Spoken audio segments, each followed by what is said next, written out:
All right, so we've already kind of talked about this, but JHipster is made up of client-side options, server-side options, and we kind of put everything together, right? So we talked about the client side of things, and now I want to jump into the server side of everything. Just as the client side, we're not going to get too deep into any of these, but I do want to mention them in case you hear them or in case you see them as an option when you start building out your application or you start writing code. Then you may be able to come back to this and go, oh yeah, I remember what that was. So Spring Boot was a prerequisite of this course. You should be all very familiar with Spring Boot right now. And it's just a great tool for helping us build out our Spring applications using convention over configuration. Spring Security is a awesome security framework. And security is really hard, and it's not something you want to do. You do not want to start to build out your own security frameworks. You want something that's proven, that works, and is configurable, and that's Spring Security. And so Spring Security is going to plug right into Spring Boot for us, so we'll be using that as well. Netflix OSS is their suite of tools for building out cloud applications. Probably won't use it too much in this course, but definitely give it a look. It's pretty awesome. Console makes it simple for services to register themselves and discover other services via DNS or HTTP interfaces. Gradle and Maven are build tools. Should be pretty familiar with both of those as well, but you don't need to be in both. As long as you know one of them, we can build our applications using either. It actually is an option, I believe, as you start to build out your application using JHipster. So those are our build tools. Hibernate is ORM framework for Java, which we'll be using underneath the hood. Liquid Base is kind of like source control for your databases. It allows you to give you revisions and releases, and anytime you make changes to the database, that makes kind of moving those changes into another environment easy. So for databases, we have support for MySQL, MariaDB, PostgreSQL, Oracle, SQL Server, MongoDB, and Cassandra.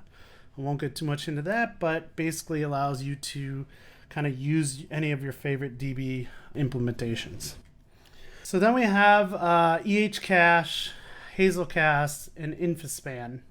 And these are caching solutions. So EHCache is basically a pretty well-known caching mechanism in the Java world, whereas Hazelcast and Infospan will give you a distributed cache model if you are working in a distributed network.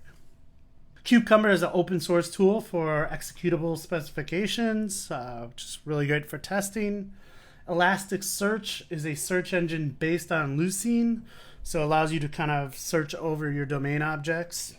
Kafka is used for building real-time data pipelines and streaming applications.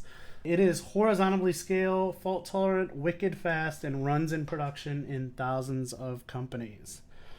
Swagger, it's basically a specification, and we get some really nice documentation for our APIs without having to write anything ourselves, so that's really nice. ELK Stack is basically a collection of 3 open source products. Elasticsearch, which we already talked about.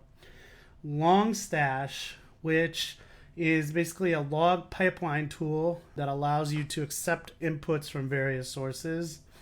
And Kibana. And Kibana is a visualization layer that works on top of Elasticsearch. Now, I'll be honest, I haven't used that ELK stack before, but I have used Elasticsearch, so I'm guessing those kind of 3 tools work together pretty well. Prometheus is an open source systems monitoring and alerting toolkit. Timeleaf is a templating engine for our view layer. So we're not going to be using this obviously as much, since everything that we're doing in the view layer is going to be on the Angular side, but Timeleaf is available as well. And finally, Gatling is a load testing tool.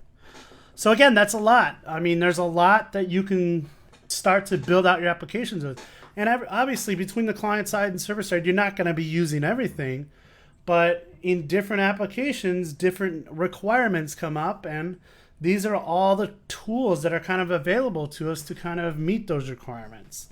So again, I hope this helps kind of trigger all the different things that could happen in your application. But that is the server-side options. And with that, we'll go ahead and move on.